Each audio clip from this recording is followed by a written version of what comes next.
বাংলাদেশ ছোট্ট একটি দেশ। এখানে 180 মিলিয়ন বা 18 কোটি মানুষ বসবাস করে। নারীরা আছেন, পুরুষরা আছে। আমাদের এটা একটা সাজানো ফুলের বাগান। এই বাগানে বেসিক্যালি 4টা ধর্মের মানুষ আমরা এখানে বসবাস করি। আমরা মিলেমিশে বসবাস করব, এটি আমাদের সকলের চাহিদা।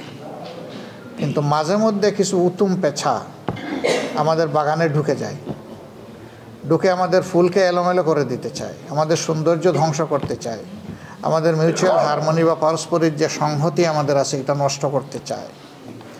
আমরা এটাকে তীব্রভাবে ঘৃণা করি। এবং আমরা যুগের পর যুগ একসাথে বসবাস করছি। আমাদের সহকর্মীদেরকে আপনারা চিনেন। আশা করি এ ব্যাপারে আপনারা একমত হবেন আমার সাথে, যে আমাদের সহকর্মীরা মানুষের সামনে দৃশ্যমান যে সমস্ত সামাজিক উপক্রম আছে এগুলোর সাথে আমাদের সহকর্মীদের কোনো সম্পর্ক নেই। আমাদের লোকেরা চাঁদাবাজি করে না, অন্যায়ভাবে কারো সম্পত্তি দখল করে না, কারো ইজ্জতের উপরে হাত দেয় না, চুরি ডাকাতি করে না। আমাদের লোকেরা মানুষকে ধোঁকা দেয় না এবং কোনোভাবেই মানুষের উপর জুলুম করাকে নিজের জন্য হারাম মনে করে। তারপরে এই কথা আমি বলবো যে আমরা ফেরেশতা নই। আমাদেরও ভুলভ্রান্তি আছে। ভুলভ্রান্তি হলে কেউ আমাদেরকে ধরে দিলে আমরা তার কাছে কৃতজ্ঞ থাকি এবং সংশোধন করার চেষ্টা করি। কিন্তু এই ধরনের সামাজিক কোনো অপকর্মকে আমরা কখনো প্রশ্রয় দিই না। এটি আমাদের নীতি বিরুদ্ধ। 2 নম্বর হচ্ছে যে আল্লাহ খ্রিস্টান ধর্মের লোকদেরকে পয়দা করেছেন সেই একই আল্লাহ হিন্দু ধর্মের লোকদেরকে পয়দা করেছেন, সেই একই আল্লাহ বৌদ্ধ ধর্মের অনুসারী যারা তাদেরকে পয়দা করেছেন, সেই একই আল্লাহ মুসলমানদেরকে পয়দা করেছেন। আল্লাহর সূর্য থেকে সকলেই সমান ভাগ পায়, আসমান থেকে বৃষ্টি হলে সমান বেনিফিট পায়, আবার জমিনে কোনো বিপর্যয় সৃষ্টি হলে সবাই সমানভাবে ক্ষতিগ্রস্ত হয়। কাজেই ভালো মন্দের আমরা কিন্তু অংশীদার। একটা সমাজে যখন আমাদের মধ্যে পারস্পরিক সংহতি, সৌহার্দ্য, ভালোবাসা, মানবতার সম্পর্ক থাকবে তখন সমাজটা অনেক ভালো হয়ে চলে। মাঝে মধ্যে আমাদের দেশে এবং প্রায় সকল দেশে ধর্মীয় দিক থেকে যাদের সংখ্যাটা কম তারা বিভিন্নভাবে সংখ্যাগুরু যারা তাদের হাতে নির্যাতিত হন। আমরা নাগরিকদেরকে এই 2 ভাগে ভাগ করতে চাই না, আমরা এটার বিরোধী। আমাদের ফিলোসফি হচ্ছে যে প্রিয় দেশে যারাই এখানকার নাগরিক, এটা জন্মসূত্রে হোক অথবা ডোমিসাইল্ড হোক, তাদের সকলের অধিকার সমান। এখানে ধর্মের ভিত্তিতে অধিকার ভাগাভাগি হবে না। মানুষের যে 4টি মৌলিক অধিকার রাষ্ট্রের কাছে আছে, এই 4 অধিকার সকলে সমানভাবে ভোগ করবে। একটা সন্তান জন্ম নেওয়ার পর সচ্ছল পরিবারের লোকেরা তাদের আর্থিক যোগান দিয়ে সন্তানকে মানুষ করবে, লেখাপড়া করাবে। কিন্তু যার আর্থিক যোগান দেওয়ার সঙ্গতি নাই তার দায়িত্ব সরকারকে, রাষ্ট্রকে নিতে হবে। যদি রাষ্ট্র নেয় রাষ্ট্রেরই কল্যাণ হবে, যদি না নেয় রাষ্ট্রের অকল্যাণ হবে। কারণ এই মানব সন্তান যখন সুশিক্ষা থেকে বঞ্চিত হবে তখন একদিন বড় বড় হাইরেজ বিল্ডিংয়ের দিকে তাকাবে আর বলবে তুমিও মানুষ আমিও মানুষ, তো আমার অবস্থায় যেমন কেন? তখন তার মধ্যে কিন্তু বিদ্রোহের আগুন জ্বলে উঠবে যে আমাকে ডেপ্রাইভ করে এই 20 তলা 34 তলা হয়েছে। সে কিন্তু আমাকে রেসপেক্ট করবে না, আমি যে 20 তলায় থাকি। সে আমাকে ঘৃণা করবে। তাকে ঘৃণা করতে আমি শিখিয়েছি, তার অধিকার আমি রাষ্ট্র দেইনি, সমাজ দেইনি বলে সে আমাকে আজকে ঘৃণা করছে। তাকে যদি মানুষ হিসাবে গণ্য করে আমরা তার মানবিক বিকাশে সহায়তা করতাম তাহলে আজকে সে এই পর্যায়ে পৌঁছত না। আমি একবার আমাদের বস্তিগুলোতে একটা জরিপ চালিয়েছিলাম। 134টা বস্তিতে জরিপ চালায় কিছু ফাইন্ডিংস আমার সামনে আসলো। আমি দেখলাম যে সমাজের যত সন্ত্রাস, যত অপকর্ম 2 জায়গার মানুষ করে। এক হইল সবচেয়ে উচ্চশিক্ষিত যারা, তারা সন্ত্রাস করে কলম দিয়ে, ব্রেইন দিয়ে। আর যাদের কলমের জোর নাই, ব্রেইনের জোর নাই, তারা করে হাত দিয়ে। এবং এই অংশটা ম্যাক্সিমাম বের হয়ে আসে বস্তিতে। আসবে না কেন? সেও মানুষ। একটা বস্তির মধ্যে হয়তো 50টা খুপি আছে, সেখানে শত শত মানুষ বসবাস করে। মানুষ হয়ে ইতর জীবনযাপন করে, যেটাকে আমরা বলি মানবেতর জীবন। সেখানে সভ্যভাবে বাস করার কোনো উপায় নেই। এই ছেলেটা শিক্ষার আলো থেকে বঞ্চিত, তার স্বাস্থ্যসেবা থেকে বঞ্চিত, তার মানবিক বিকাশ থেকে বঞ্চিত। ওই যে আগে বললাম, তখন সে ফেরোসাস হয়। আর সমাজের যে সমস্ত দুষ্ট লোক তাদেরকে ব্যবহার করে, ওদের দিয়ে প্রথমে মাদক, অস্ত্র এগুলার সংরক্ষণের ব্যবস্থা করে ওদের এখানে নিরাপদ জায়গা। এরপরে এদেরকে দিয়ে এক জায়গা থেকে আরেক জায়গায় চালান দেয়, চালান দিতে দিতে খাওয়া শেখায়। এরপরে একসময় সেই ক্ষুদ্র ব্যবসায়ী হয়ে যায় যে চালান দিত আগে। এরপরে একসময় ওকে দিয়ে ডাকাতি করানো, ছিনতাই করানোর প্রয়োজন হয়। ওকে মাথা ভাঙা মোটরসাইকেল দেয়, যেটার কোনো licence registration up to date নাই। ধরা খাইলে সেই আবার গিয়ে ওরে ছুটায় আনে, তখন আবার ওর কবজার ভিতরে থাকে, গডফাদারের কবজার ভিতরে থাকে। একটা বিশেষ সার্কেলের মতো একে ঢুকায় ফেলে, একে বের হওয়ার আর কোনো রাস্তা দেয় না। ওয়ান ওয়ে টানেল, একদিকেই দৌড়াবা, পিছনের দিকে আর ফিরে যাওয়ার কোনো রাস্তা নাই। তো দৌড়িতে দৌড়িতে সেও গিয়ে পড়ে খাদে, আর যে তার পিছনে গডফাদার ওরেও টানে খাদে। এভাবে আমাদের সমাজ ধ্বংস হয়। আমরা এখন দেখি যে দুই শ্রেণীর মানুষ এই সমস্ত মদ মাদকতায় লিপ্ত, একদম হাইয়ার ক্লাস আর একদম নিচের জায়গা।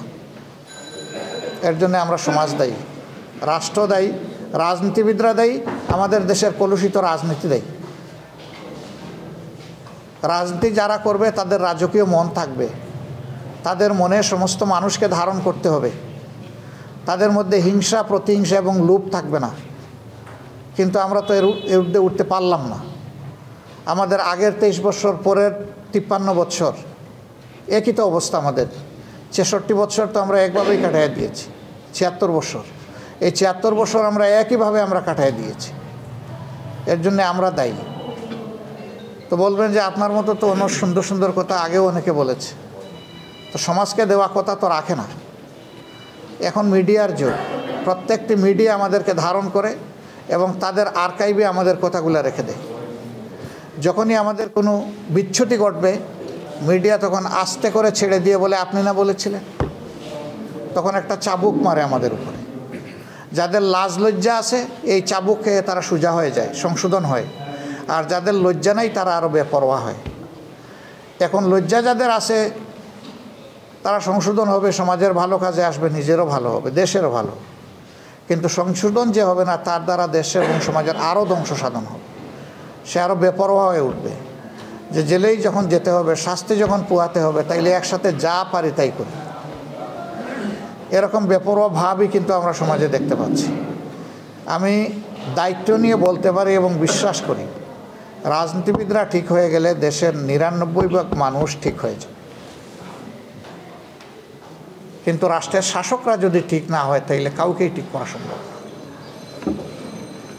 অনেকে বলেন যে এইটা করিও না, ওইটা করিও না, ওইটা করিও না। তার কর্মীরা বলে আপনি কি করেছেন আমি জানি না। এখন যে নেতা নিজে অপরাধে লিপ্ত, সে যখন তার কর্মীকে ভালো কথা বলে, কর্মী তখন পেঁচার মতো হাসে। আপনি না বলেছিলেন, আপনি না এটা করেছিলেন, তখন তো কিছু করার থাকে না। আমি বিশ্বাস করি, যারা নির্দিষ্ট ধর্মে বিশ্বাস করে তারা কখনো বেপরোয়া হতে পারে না। তারা সবাই বিশ্বাস করে জীবন আমার শেষ নয়, আরেকটা জীবন আমার জন্য অপেক্ষমান। সেই জীবনে গিয়ে আমাকে ফাইনাল ডে অফ জাজমেন্টে আমাকে দাঁড়াতে হবে। আমার অ্যাকাউন্টেবিলিটি হিসাব ওখানে মিলিয়ে দিতে হবে। যিনি মিলিয়ে দিতে পারবেন তিনি সাকসিডেড হবেন, যিনি মিলিয়ে দিতে পারবেন না তিনি কট হয়ে যাবেন। এবং কট যিনি হবেন, সব ধর্মই বলে যে তার জায়গা কোথায় হবে, একদম ঠিকানা বলে দেয়। আপনারা যারা ধর্মকর্ম করেন, আমি বিশ্বাস করি আপনারা নিজের কল্যাণ কামনা করেন, মানবজাতির কল্যাণ কামনা করেন। যে দেশে জন্ম নিয়েছেন সেই দেশের কল্যাণ কামনা করেন। দেশ আমাদের সকলের। এই দেশের প্রতি ইঞ্চি জায়গার উপরে আমাদের সকলের হক আছে। এই জন্য ঢাকার মানুষকে পঞ্চগড়ে জমি কিনতে পারে, তার হক আছে বলেই পারে, নাইলে সে পারে না। এখন শুধু সম্পদের মালিক হওয়াই আমার দায়িত্ব নয়, বরঞ্চ এই সম্পদকে রক্ষা করা আমার দায়িত্ব। মালিকানা যার যার সামর্থ্য অনুযায়ী, কিন্তু রক্ষা করার দায়িত্ব সকলের সমান। কারণ দেশ বাঁচলে আপনি বাঁচবেন, আমিও বাঁচব। দেশ যদি কোনো হুমকির মুখে পড়ে, আপনিও পড়বেন, আমিও পড়ব। যখন কোনো সন্ত্রাসী কোনো জায়গায় হামলা চালায়, কমন কোনো মবের উপর, তখন সে দেখে না কে কোন ধর্মের। সে তখন চালায় দেয়। আল্লাহর পক্ষ থেকে মানুষের জন্য যখন শাস্তি আসে তখন বেছে বেছে শুধু ভালো তাদেরকে আল্লাহ এসকেপ করেন না। কেন করেন না? যে ওদের সামনে অপকর্ম হয়েছে, ওরা কিন্তু প্রতিবাদ করে নাই, এই জন্য সকলেই শাস্তির উপযুক্ত হয়ে যায়। অন্যায়কারী এবং অন্যায়ের প্রতিবাদ নাকারী দুই যে করে না ইকুয়াল স্ট্যাটাস, সমান, কোনো বেশ কম নাই। তো আপনাদের, আমরা তো বিশ্বাস করি যে এই দেশকে আমরা সবাই ওন করি, ভালোবাসি। আপনাদের চেয়ে আমি বেশি ভালোবাসি এই দাবি আমি করি না কখনো। আমি মানুষের চাইতে ভালো মানুষ এটাও আমি কখনো চিন্তা করি না। ওরা আমার পার্সোনাল বিলিফ হচ্ছে যে আমার চাইতে প্রত্যেকটা মানুষ ভালো। আমি যদি কিছু ভালো হওয়ার চেষ্টা করে থাকি তাইলে অন্য মানুষটা আমার চেয়ে ভালো। বলবেন যে আপনি কি চোরকেও ভালো মনে করেন? চোরের একটা দোষ হচ্ছে সে চুরি করে, তার যদি আরও কোনো হিডেন গুণ থাকে যেটা আমি জানি না, ওই গুণের কারণে তো মানবতার জন্য কল্যাণকারী হয়ে যেতে পারে। আমি তো তার সব কিছু জানি না, তার ভিতরের খবর আমি রাখি না। ভিতরের খবর একমাত্র সত্তা, যিনি আল্লাহ, প্রভু, গড, ঈশ্বর আমরা যাই বলি, একজনই রাখেন, এর বাইরে তো কেউ রাখে না। তো আমরা এই দেশটাকে মিলেমিশে ভালোবাসতে চাই, সুন্দর করতে চাই।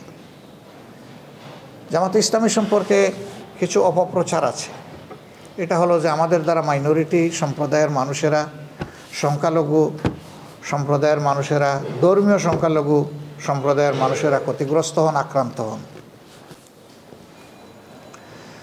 আমার এই ক্ষুদ্র বয়সে আমি যতটুকু দেখেছি, আমি আগেই বলেছি আমরা ফিরিস্তা নই, ভুল ত্রুটি কেউ করতেই পারে, কিন্তু আমাদের সংগঠন সামগ্রিকভাবে এই উপকর্মে জড়িত নয়। বিশেষ করে আমাদের দায়িত্বশীল নেতৃবৃন্দ কেউ জড়িত নয়। অন্য জায়গায় কিন্তু নেতাদের পেটেই ঢুকে এগুলা। আমাদের এখানে আল্লাহর মেহেরবানি ব্যতিক্রম, আমরা কাউকে এলাও করি না। ওই সমস্ত বেতমিজি করে জামাতে ইসলামীতে কারো জায়গা নেই। আমরা আস্তে করে সুইপ করে দেই, এটি আপনার ঠিকানা নয়, আপনি ভিন্ন ঠিকানা খুঁজেন, অথবা আপনি সংশোধিত হয়ে এখানে আসেন। এটা আপনি করতে পারবেন না। এই জন্যে 14 সালে আমি ওপেন স্টেটমেন্ট দিয়েছিলাম এবং জাতিসংঘ মানবাধিকার কমিশনের কাছে চিঠি লিখেছিলাম যে এই দেশে 46 সালের পর থেকে বাদ দিলাম, 72 সাল থেকে শুরু করে 14 সাল পর্যন্ত যতগুলা ভায়োলেন্স হয়েছে, আইদার রিলিজিয়াস অর কমিউনাল, জাতিসংঘ তার উদ্যোগে একটা ইনকোয়ারি করুক, ইনভেস্টিগেশন করুক। আমরা বলেছিলাম যে আমরা সর্বাত্মক সহযোগিতা দেব। এখানে যদি এই ইনকোয়ারিতে উঠে আসে যে আমাদের কোনো লোক জড়িত অথবা দোষী, আমরা বিচারের হাতে আমরা তাকে তুলে দেব। জাতিসংঘ এটা করে নাই, কেন করে নাই? হয়তো আমাদের ছোটো চিঠি তাদের পছন্দ হয় না, এই জন্য করে নাই। আমরা এই দেশের সরকারকেও বলেছিলাম আপনারা করেন, তবে আপনাদের একার করা আমরা মানব না। আপনারা মাল্টিনেশনাল অথরিটিকে এখানে এঙ্গেজ করতে হবে। দুনিয়ার কিছু মানবাধিকার সংস্থার হাতে এই দায়িত্ব দিয়ে দেন, তারা করুক। অ্যামনেস্টি আছে, হিউম্যান রাইটস ওয়াচ আছে, human right commission of Asia আছে, তারা করুক। তারা করে দেখুক কোন দল, কোন সংস্থা কতটুকু বাড়াবাড়ি করেছে। আমি সবসময় আমার বিভিন্ন ধর্মের ভাইদের সাথে যখনই দেখা হয় আমি বলি যে আপনারা সাহস একটু করেন, একটু করতে হবে। সাহস করে সাদাকে সাদা বলেন, কালোকে কালো বলেন। আমি কালো হলে আমাকেও ছাড়বেন না, আমারও ধরেন। আমার কোনো সহকর্মী কালো হলে ওরেও ছাড়বেন না, ওরেও ধরেন। কিন্তু কালোকে চাপিয়ে রাখবেন না। কালোকে চাপিয়ে রাখলে তো ও আলো কুচকুচো কালো হবে, আরও বেশি দুষ্টামি করবে। সে বুঝবে যে এই সমস্ত করার পরেও তার কিছু হয় না।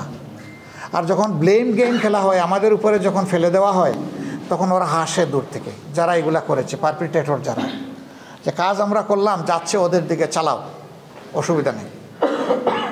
এই জন্যে শুধু এই ব্যাপার না, সমাজে এই ধরনের যত অপকর্ম হয় সবগুলার ক্ষেত্রে কোমর সোজা করে, বুক শক্ত করে আমাদেরকে কালোকে কালো বলতে হবে, সাদাকে সাদা বলতে হবে। যদি আমরা তা বলতে পারি তাহলে এই সমাজের দুষ্টারা গুহায় আশ্রয় নিতে বাধ্য হবে।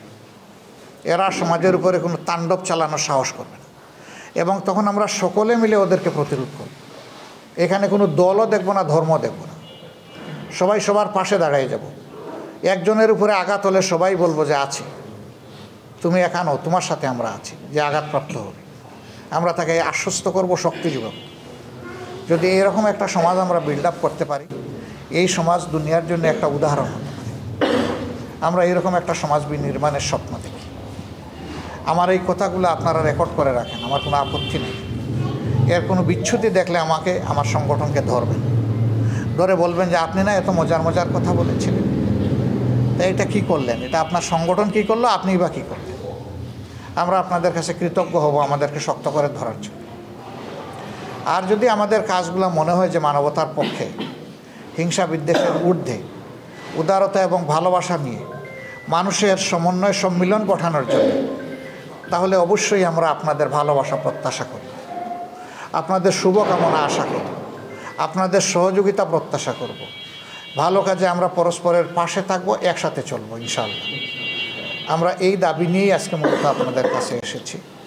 এখন আপনারা মন খুলে আমাদেরকে পরামর্শ দিন, প্রিয় দেশকে আরও সুন্দর, এই সমাজকে আরও বেশি বিকশিত করার জন্য, আমাদের প্রত্যেকটা শিশুকে আমরা যাতে এই দেশের যোগ্য নাগরিক হিসেবে গড়ে তুলতে পারি, এই সব বিষয় সামনে রেখে ন্যায় বিচার যাতে প্রতিষ্ঠিত হয়, ডিসপ্যারিটি বা বৈষম্য যাতে না থাকে, এর জন্যে একটা সংগঠন হিসাবে আমরা কি করতে পারি, আমাদেরকে আপনারা একটু পরামর্শ দিয়ে সাহায্য করুন।